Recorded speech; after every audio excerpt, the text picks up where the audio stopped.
It is 1938, and the pace of history is accelerating. The continent of Europe spirals towards war with an ever-increasing, ratcheting tension. 20 years previously, World War I had ended. The war to end all wars had been the product of deep tensions between the nations of the continent. The new nation in Europe, Germany, the most powerful, the most populous, the most industrious, jostled for its place as a great power. The older great powers, France, Russia, and Great Britain, resented the newcomer. Rivalries and resentment burst into a terrible war. Europe was to mourn the loss of an entire generation of the young, of the best, and the bravest. When the war ended, it ended not cleanly, not finally, not decisively, but in a way that meant a major war would soon return to Europe. Germany collapsed in defeat, but remained the largest, the strongest, and the most powerful nation-state in Europe. Germany believed its army had not been defeated. The German people had not seen their country invaded. Their cities, their towns, their countryside was not devastated. Germany's soldiers had marched home in good order, not as pathetic defeated rabble. The myth grew of a stab in the back, of betrayal by enemies within Germany. The peace treaty of Versailles was not a peace settlement. It punished Germany with loss of territory. It punished with reparations, tremendous sums of money that were to pay for the war, pay to rebuild France, pay the debt European countries owed to their American ally. It punished Germany by destroying the nation's proud armed forces. The German army was to be a fraction of its pre-war strength and deprived of the most modern weapons. The settlement did not destroy Germany as a threat, as a rival, and it provided Germany with yet new grievances. The new map of Europe created a patchwork of small, weak countries on Germany's eastern border, countries with which Germany now had scores to settle.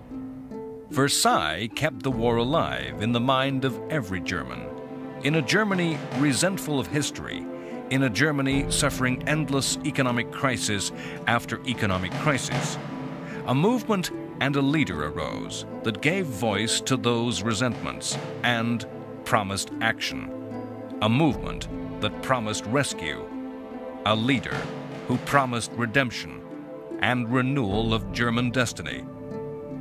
Hitler and the Nazis rose to power through the structures of German democracy and then abolished those same freedoms. Nazi Germany proceeded to systematically destroy the post-World War I settlement and the structure it defined for Europe. All over the continent and all over the world, the pace of change, the flow of events accelerated.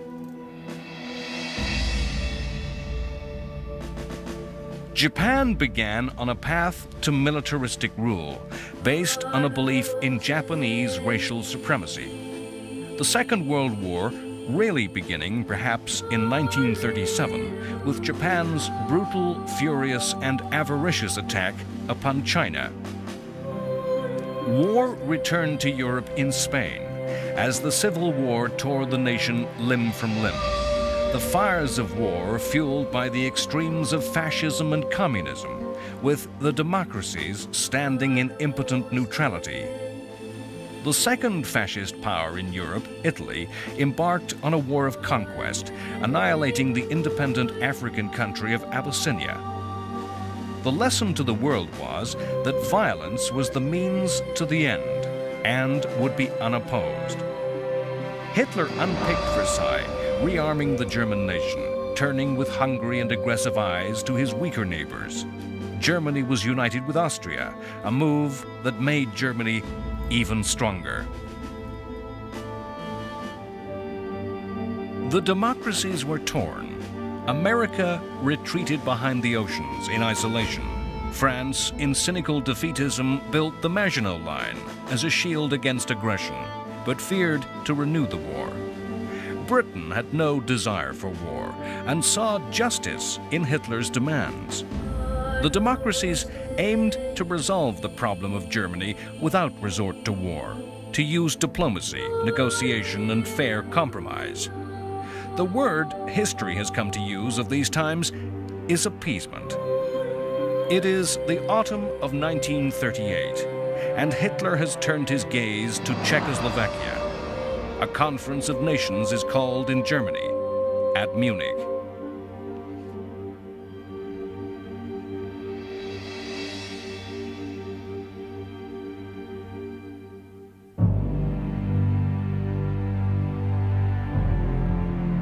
After the Anschluss, all of Europe knew that something else was going to happen, and knew that Czechoslovakia was going to be that something else.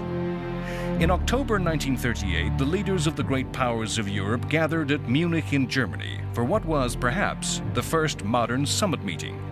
But this was no stately diplomatic conference held in a palace. The leaders flew to a conference held before the newsreel cameras of the world under the gaze of the public eye.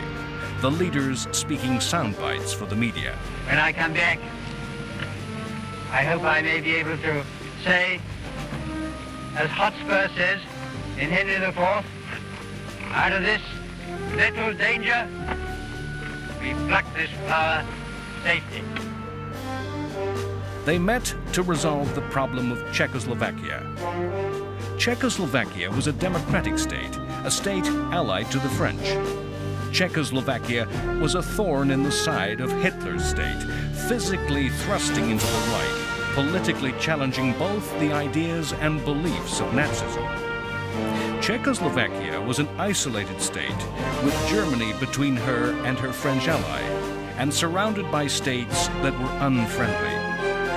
If the conference failed, if Hitler and the Nazis chose to act against Czechoslovakia, there could be no half measures on the part of Britain and France, no sanctions that would help, no supply of arms.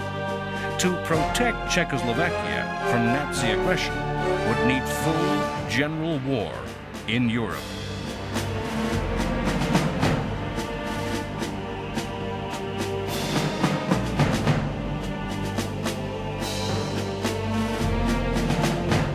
The nation whose future lay on the table at Munich had a modern army, but was not a fundamentally strong state politically. Czechoslovakia was not a state of Czechs.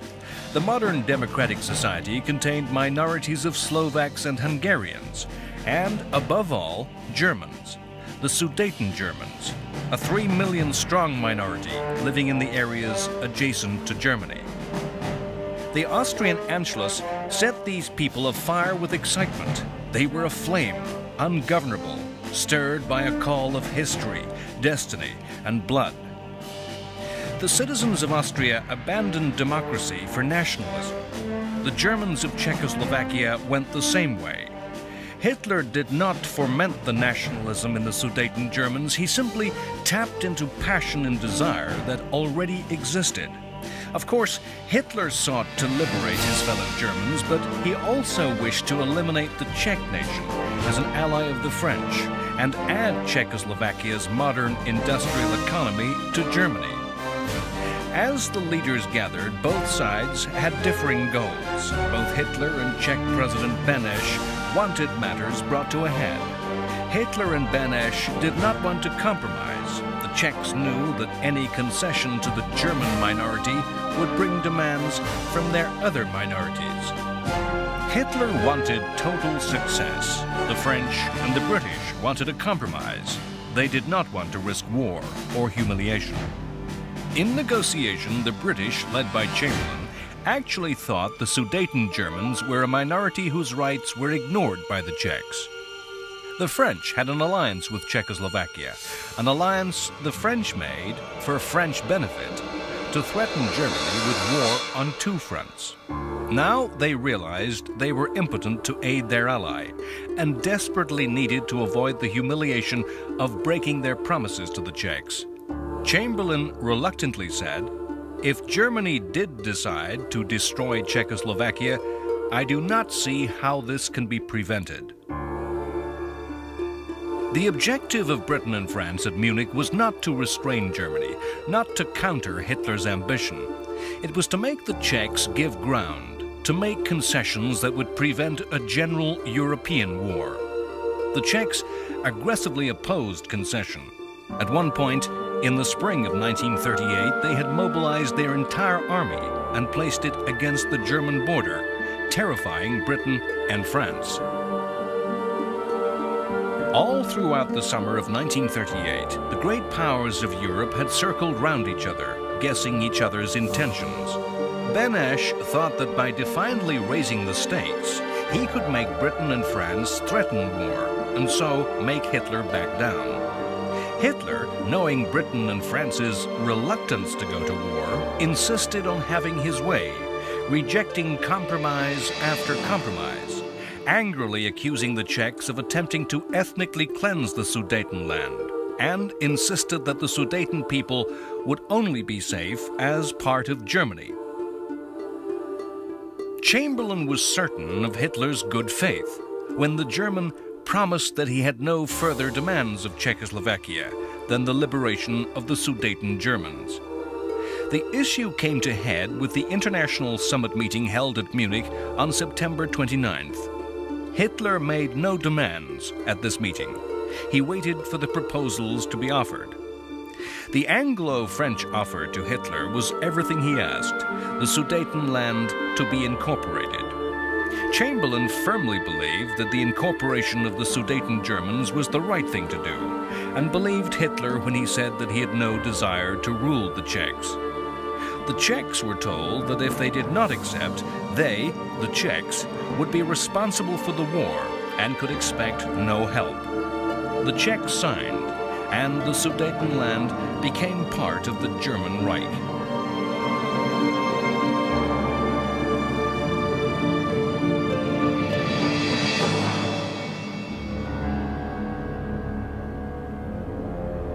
Many years later, as the war ended, President Benesch was to look at Prague as a city that had remained intact throughout the war. Benesch said, "Is it not beautiful? The only city in Central Europe not destroyed, and all my doing." The Munich Conference is regarded in history as the definitive appeasement and has made that word synonymous with betrayal. Yet, as we judge with the benefit of history, would we have gone to war? Or would we have seen, as did Chamberlain, principle and fairness coming together with expediency? Perhaps the words for which the Munich crisis is most remembered are not those of the agreement reached over Czechoslovakia. When that agreement had been made, Chamberlain requested another meeting with Hitler. He presented Hitler with the draft of a statement. "We are resolved that the method of consultation shall be the method adopted to deal with any other questions that may concern our two countries. We are determined to continue our efforts to remove possible sources of difference and thus assure the peace of Europe." Hitler happily and enthusiastically signed. It was this piece of paper that Chamberlain proudly waved to the crowds in London. It was of this that he was to say, "This is the second time that there has come back from Germany peace with honor. I believe it is peace for our time." If the French and British leaders had betrayed the Czechs, if they had foolishly given in to Hitler's lies, it was a betrayal that was welcomed. It was a set of lies that the populations of both democracies believed. In the streets of London and Paris, crowds reveled in the news that war was not to return to Europe. In the Sudetenland, the German population equally enthusiastically welcomed the advancing and occupying forces of the Third Reich. The democracies thought Munich a new Versailles, an epoch-making event that would establish a new order in Europe, a new system of security and peace throughout the continent. A settlement that killed Versailles for good, removing the tensions, the mistrust, and the resentment, replacing a European order directed at Germany and German ambitions with one that was based upon fairness and justice. Hindsight, knowledge of what follows, makes us see the whole affair as a fraud. The events at Munich were logical. They followed on from events which had gone on before. The French had abandoned each clause of Versailles without a fight. The French did not fear military defeat. They had absolute faith in the Maginot Line. But they saw no point in going to war over minor issues and abandoned their ally when it threatened to bring war. The United States was not present at Munich. In later years, America would congratulate itself at having had no part in the affair and condemn the other democracies. The lesson America drew in the medium term, when Munich went quickly sour, was that they should withdraw even more from world affairs. Yet Roosevelt's words on the agreement made by Chamberlain were simple: good man. It's a pointless speculation to wonder what if America had lent its weight to the cause of democracy at Munich. The Russians resolved that Britain and France could not be trusted as allies against Nazism, and that the USSR should seek an understanding with Hitler. Britain worked from a moral position. Britain's position was that Germany did have a moral right in the Sudeten territory. They saw the Europe that Munich created as a safer, more stable place. Once the authority of the Czech government was broken by the transfer of the Sudetenland, the state of Czechoslovakia fell apart along its own fracture lines. The Slovak minority came up with its own demands for independence and autonomy. The Nazis supported and patronized the Slovaks. The Czech government in Prague proposed occupying Slovakia with troops. Hitler promptly recognized the independence of Slovakia. The Czech state was destroyed, unviable. Hitler summoned President Hacha, Beneš's successor, and instructed him to sign away the independence of Bohemia, the rump of Czech lands, which on March 15, 1939, became a German protectorate. Britain's government did not see the German occupation of Prague as a break in the new order, supposedly established at Munich.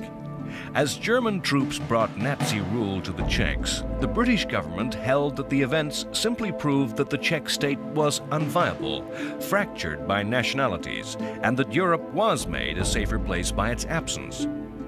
Where the events really shifted, where history took a new path, was in a groundswell of public opinion. Perhaps in reaction to the joy of Munich, British attitudes in the streets, the views of ordinary people changed. Hitler would never be trusted again. The British media turned against appeasement and called for Hitler to be opposed. If we seek a pattern, a rationale for the way history unfolded in the 1930s, we can see that all Hitler's ambitions looked to the east, not to the west. Germany had lost territory to France in the west, Alsace and Lorraine, but there was no clamor for these areas to come under German rule. In the south, Germans lived in Italy, but there was no demand for a return of these lands. There was no call for southern Germans to return to the homeland. All the avarice, all the ambition was directed east to Austria and Czechoslovakia. Hitler believed it to be the destiny of the German people to expand eastward. The peculiar Nazi view of the world envisaged a future world that was largely agricultural and saw a German Aryan territory spreading out eastwards into living space, Lebensraum. This spreading of Germany would displace other peoples. Hitler saw this expansion as eastward into the vast spaces of Russia and the Ukraine. When the Nazi troops completed the annexation of Czechoslovakia on March 15, 1938, within days, German diplomats renewed demands of Poland that the city of Danzig be returned to Germany, and that Germany be given a rail and road link to East Prussia, a German corridor across the Polish corridor. Danzig was a German city. The corridor was German land, lived in by Germans, given to the new state of Poland at the end of World War I. The Poles rejected the German demands out of hand. The British government almost immediately offered Poland an alliance. Previously, Britain had avoided making formal promises and commitments against the Nazis. The alliance, though, committed Britain, restricted the options open to the British government. France had made alliances in order to threaten Germany, but found itself in danger, not safer. Britain made its alliance as a gesture, as a warning to Hitler. It was a complete reversal of British foreign policy since the First World War. However, to what sort of country had Britain joined France in alliance?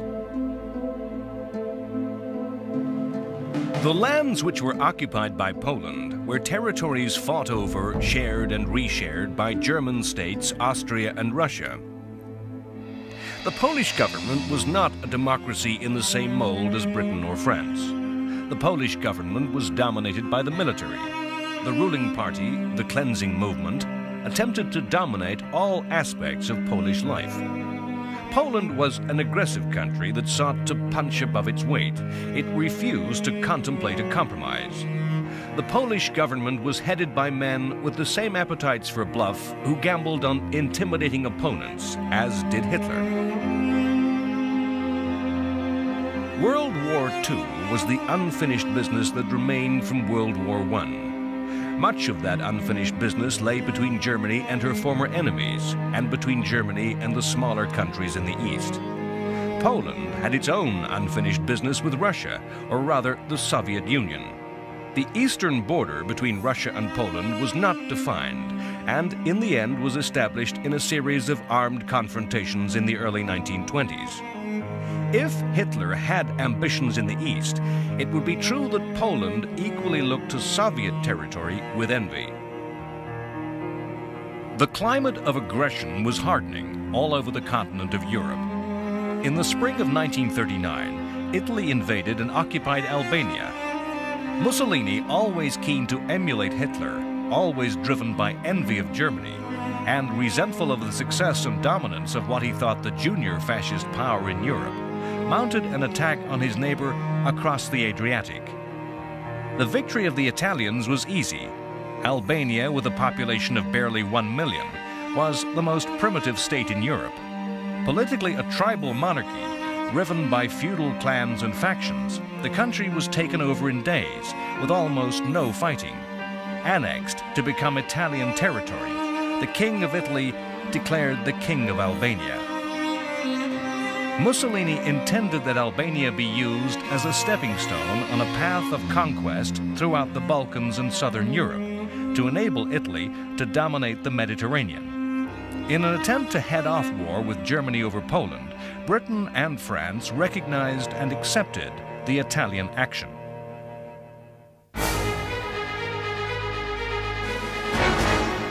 In the steps to war in these last months of peace, the Soviet Union, so distant and removed from much of European affairs throughout the decade, became increasingly involved. If Hitler was the prime mover of war, the originator of the events that impelled the continent to conflict, it was Stalin that opened the door for Hitler to walk to war. With the conflict over the Polish corridor in Danzig, Hitler's aggression and ambition finally began to impinge on Stalin and the Soviet Union.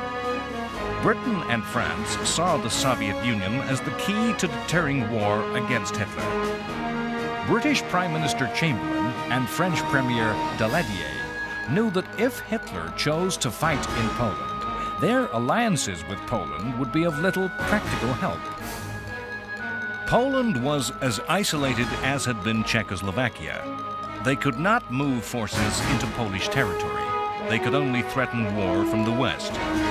Hitler might once more play a game of dare with Britain and France, challenging them to start general European war in order to save a faraway country whom they could not directly help. Britain and France knew that the Soviet Union could directly help Poland, and so war be averted. But Poland saw the Russians as bad, if not worse, than Hitler. They rejected any move that would bring Soviet troops into their territory. The Poles thought that the Red Army, once inside Poland, would never leave, and there was no inducement, no incentive that Britain and France could offer. Too often, histories use the language of the gambler in describing the actions of leaders. In Hitler's case, nothing could be truer. With the benefit of history, it is hard for us to remember that the leaders of all the powers in 1939 had little idea of what each other thought. To tell what we today call spin, propaganda, from what was truth. All through the summer of 1939, Hitler was involved in negotiations with Stalin. The negotiations were about nothing, were going nowhere. Neither Hitler or Stalin would say what they wanted. Both mistrusted each other. Both knew they represented political systems which were incompatible and could not coexist in peace. Then Hitler gambled. He revealed his ambition to attack the Poles and offered Stalin half of Poland. Stalin picked up the offer. Stalin was obsessed with territory and saw the extension of his border westward as a resolution of old scores and, in his paranoia, an insurance against invasion. A non-aggression pact was signed between German Foreign Minister Ribbentrop and his Soviet equal Molotov on August 22nd. This news shocked the world, and at a stroke all strategies of the British and the French were in ruins. No one knew of the secret clauses built into the pact that in the event of war between Poland and Germany, the USSR would attack in the east and take the eastern half of the Polish nation. Poland was falsely confident. It knew nothing of the secret agreement. Poland thought that Britain and France would attack in the west, causing Hitler to split his forces. In fact, when war broke out, the French did nothing and sat behind the Maginot Line, making small attacks, slowly mobilizing, calling up strength.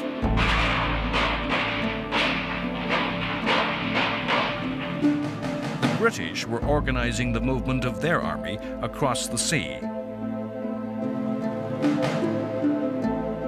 Hitler gambled the French would not act in time and stripped the West of troops to bring overwhelming strength against the Poles.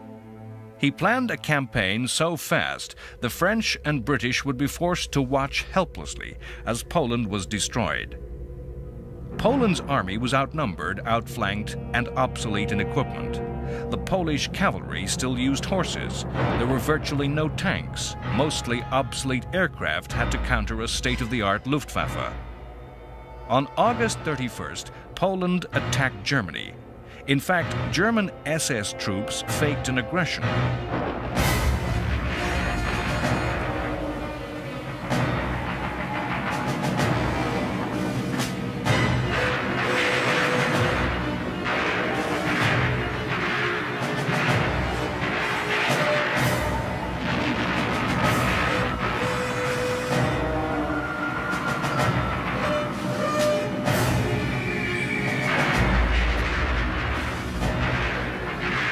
By the end of the next day, the Polish Air Force had been destroyed and the German army was deep into Poland.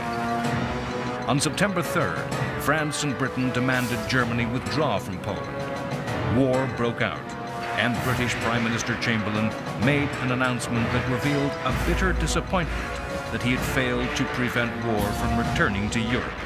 I am speaking to you from the Cabinet Room at 10 Downing Street. This morning, the British ambassador in Berlin handed the German government a final note stating that unless we heard from them by 11 o'clock, that they were prepared at once to withdraw their troops from Poland, a state of war would exist between us. I have to tell you now that no such undertaking has been received, and that consequently this country is at war with Germany.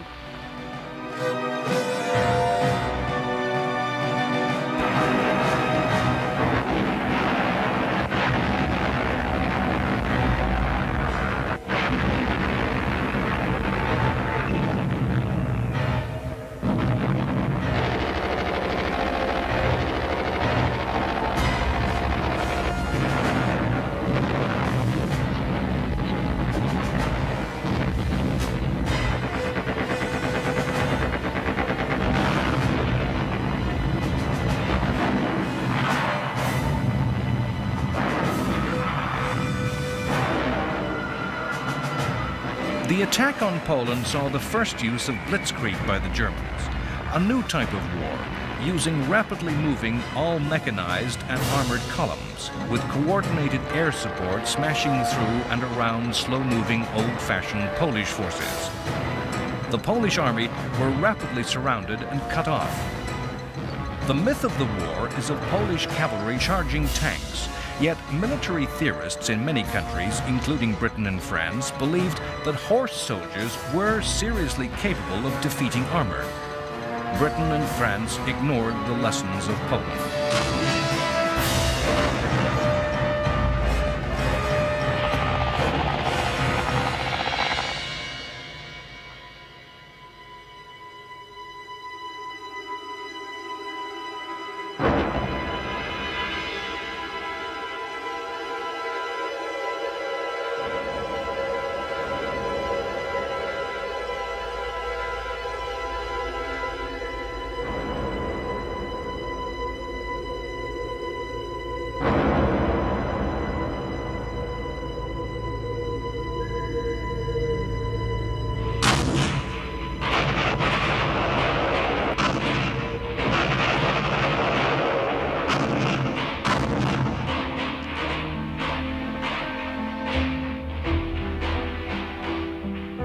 By October 6th, all Polish forces had surrendered. Cynically, the Russians waited until it seemed certain that Germany would triumph, and finally moved on September 17th. The German victory was stunning. In less than 1 month, at a loss of less than 14,000 dead, the Poles were defeated. Britain and France were shown as impotent.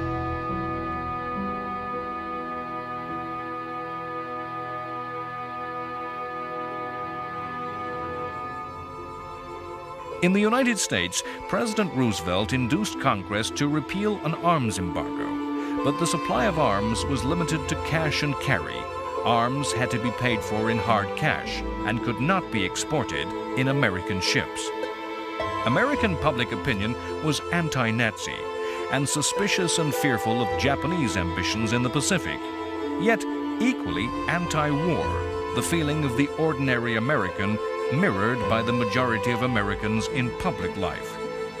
Charles Lindbergh, aviator and national hero, was an outspoken opponent of America having anything to do with a European war. America quietly hoped that Britain and France would somehow contain the Nazis and that some compromise could be worked out with Japan. In the tangle of events spreading out from Hitler's decision to attack was a single-page letter from Albert Einstein to Franklin Roosevelt.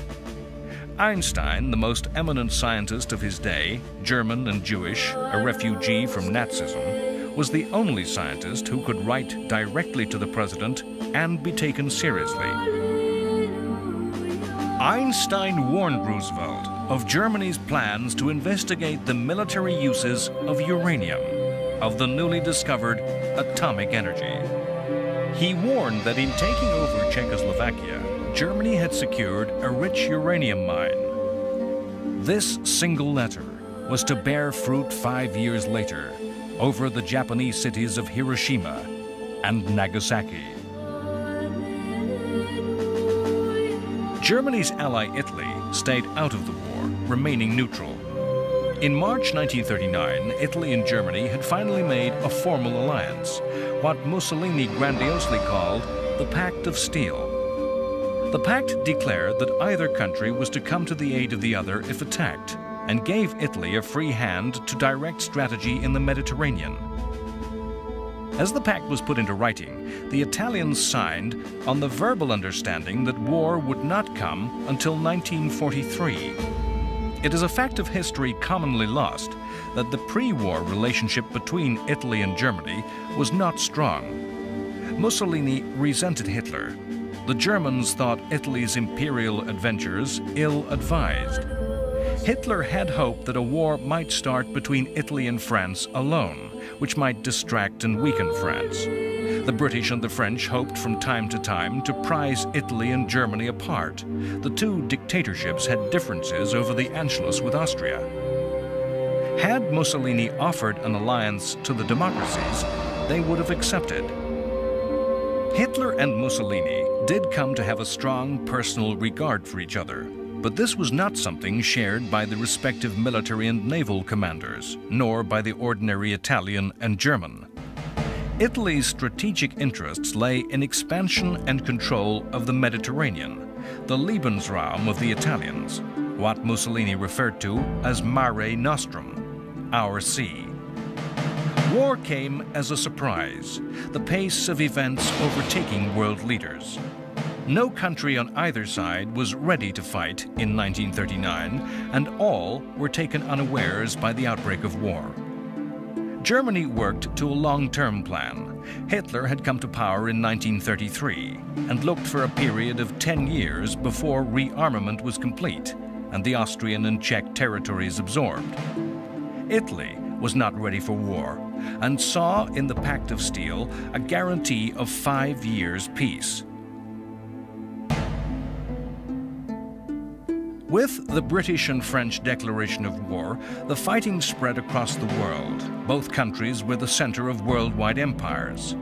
Britain was to call upon soldiers from Australia, New Zealand, Canada, and South Africa, the Dominions, self-governing members of Britain's family. These countries willingly and unhesitatingly declared war on Germany at the same time as Great Britain. From the colonies of the empire, Britain was to summon Indian, African, and Caribbean soldiers. French forces contained soldiers from Africa and Indochina. Presciently, some of France's toughest fighters were from Vietnam. The first week of the war did in fact see a French offensive in the west, remarkable in the fact that its effect was so limited. Small numbers of French soldiers pushed 8 kilometers inside Germany to within sight of the Siegfried Line, a line of German fortifications, the match of the Maginot Line. And there they stopped. The professional predictors and theorists, men who look into the future and attempt to foretell the future wars, often fail to see accurately, misreading the lessons of the past. In the summer and late autumn of 1939, much of Europe lived in a state of febrile panic, fearing attack from the air with bomb and poison gas. Futuristic theories of war predicted mass aerial assaults on the city centers. It was commonly held that no defense was possible against attack by bombers. Everywhere, shelters were dug. Sandbags were piled around the doors and windows of shops and public buildings. The people of Britain had been issued with 38 million gas masks. No citizen was meant to be without his mask at any time. This was a time when the life of the civilian descended into black comedy and farce. The distinctive cardboard boxes and bags in which the gas mask was carried was too often turned into a useful shoulder bag and contained a worker's lunch. A market in sandbags developed, with speculators having bought up supplies in advance of war. New ranks of officialdom appeared. Air raid wardens patrolled the streets. They were to warn of gas attack by using children's rattles. They enforced a strict blackout at night, ensuring no light showed that could guide enemy aircraft. An immediate reaction to the outbreak of war and the fear that aerial attack was imminent was the mass evacuation of children from cities to safe areas. By the evening of September 3rd, nearly 1.5 million children, mothers of infants and pregnant women, had been moved to safety. In fact, fear of reprisals by chemical weapons meant that neither side in Europe was to risk their use at any time in the war. Britain and France, although having done all they could to avoid conflict, were in fact able to look to a coming war with confidence, not with fear. The subsequent history, collapse and rout that filled the following years clouds our judgment to the fact that as Britain and France mobilized, called up their reserves, marshaled and equipped their troops, the numbers made war in 1939 appear a risky undertaking for Germany. If the leaders of Britain and France laid out their relative strengths on paper, they could sleep easily. Counting the armies already in the field, Britain and France could more than match Germany's strength when fully mobilized, with all reserves called up. Britain and France combined could count on a total of 3 million to Germany's 2.5 million. Even though Poland's 2 million strong army had crumbled and Germany could now bring all its strength to the Western Front, Britain and France could feel confident. The British Royal Air Force and the French Air Force combined were the equal in number to the Luftwaffe. Of course, Britain liked to see itself traditionally as a great naval power. The concept of the alliance with France was that the Royal Navy would impose a naval blockade upon Germany, while the bulk of the fighting on land was to be performed by the French army. The Royal Navy was then the largest in the world. The British Navy's corps of decisive weapons were 15 large armored battleships and battle cruisers, 7 aircraft carriers, and over 50 submarines. France, Britain's traditional naval enemy, had a fleet of 9 battleships and over 70 submarines. Germany's navy was small, 5 battleships and 50 U-boats. In World War I, the war at sea had played a hidden part in the war. The German submarine campaign had nearly forced Britain from the war, destroying the imports of food from the empire, which Britain needed to feed its population. In the later years of World War I, a fierce blockade by the Royal Navy had caused famine amongst the German population. Britain was vulnerable because so much of her food and materials came over long, extended sea lanes. Germany, because her coastline was so small, easily blockaded a few ports that could easily be closed shut. As the navies prepared for war, it was thought the war would be played to the same script as ever.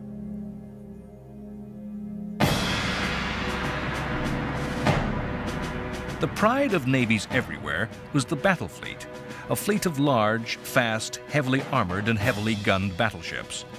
The number and size of these vessels was taken as a measure of the virility of each nation. On these measures, the cards were stacked heavily against Germany.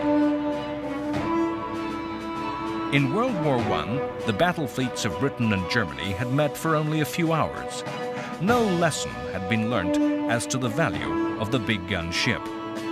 In between the wars, the size of the fleets and the size of the ships in those fleets were limited by international treaties. The coming war was to show that the battleship was no longer the capital ship, the decisive weapon of naval warfare. Aircraft were to make these ships too vulnerable to attack. A few cheap aircraft made on the production line in weeks could easily destroy a major warship that could take years and massive sums to rebuild. But this was not clear in 1939. Only some navies realized the true value of aircraft and the aircraft carrier. In the long-term plans of Germany, a series of large warships, such as the Bismarck, were built to threaten Britain. Aircraft carriers were built for some future war against the USA.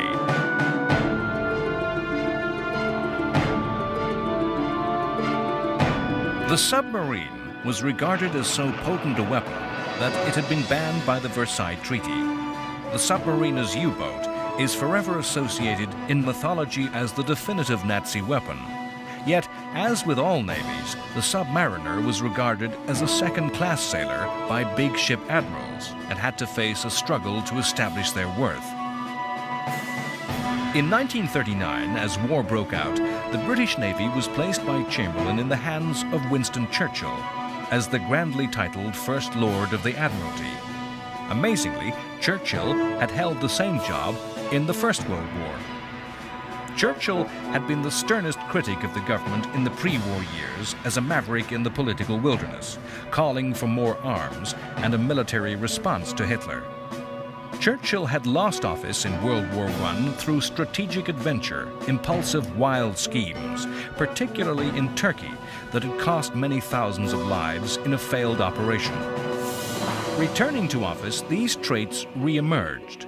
He showed tremendous energy in organizing and preparing the British Navy for war, but a series of wild schemes began to emerge, again to draw Turkey into the war.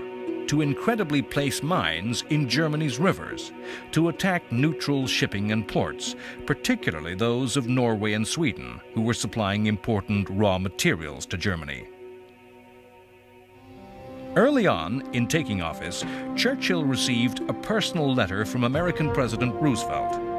Roosevelt invited Churchill to keep me in touch personally with anything you want me to know about. The personal relationship between these two men, bypassing the administrations and structures of their respective countries, was to be of crucial importance in the coming years. As the Poles succumbed to defeat and occupation, Hitler offered Britain and France peace. He claimed to have no quarrel with France and desired active friendship with Britain. He called the war in the West a senseless waste of life and proposed a conference of the great powers that would create a new system of peace and security. He was rejected. We are so used to the story of World War, a globally consuming conflict that spread across the world, that the fact is lost that in 1939 the war was comparably small and could be reasonably assumed to be soluble. In Europe, in October 1939, Britain and France were at war, as were Britain and France's overseas colonies. Germany was at war. Poland, an occupied, defeated country, sliced up and lost. The Balkans were at peace. Some were pro-German, like Romania and Hungary. Some were pro-British, like Yugoslavia and Greece. Italy, Germany's ally, remained neutral. Spain, a supposed fascist power, was neutral. Belgium and the Netherlands were neutral. All of Scandinavia was neutral, yet were key suppliers of raw materials to the Nazis. Soviet Russia trusted implicitly in the new relationship with Nazi Germany and believed itself safe from attack and was neutral. America was neutral. Far away in China, another set of tensions and envy, not related to Europe's problems, had brought a savage war that had been raging for 2 years. These wars were yet to join up into a world war. In Poland, a new order rapidly came into force. The map was redrawn. The Soviet Union moved west, Germany moved east. In holy Polish lands, those occupied by Germany and Russia, a fearful night of occupation descended. Soviet forces imposed a communist rule. All those prominent in the old regime disappeared. Over 4,000 of Poland's army officers died in a bloody massacre by the Soviets. In German-occupied Poland, a brutal regime lay across the land. Nazism's racial theories held the Poles as subhuman. Poland's large Jewish communities became the victims of the Einsatzgruppen, special SS squads designed to solve the Jewish problem.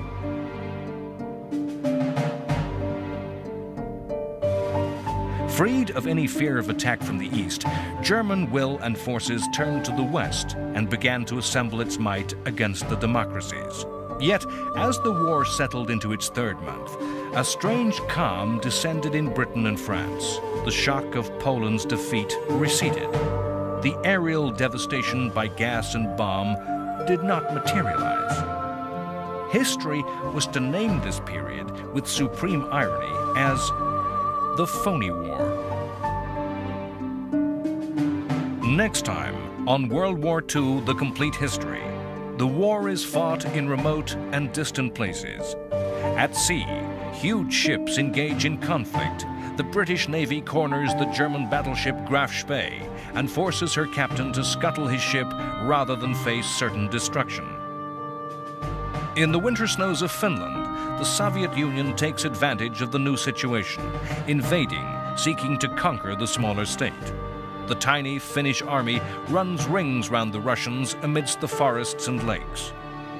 To the people of Britain and France, the war seems far away. It is the unreal war, the phony war.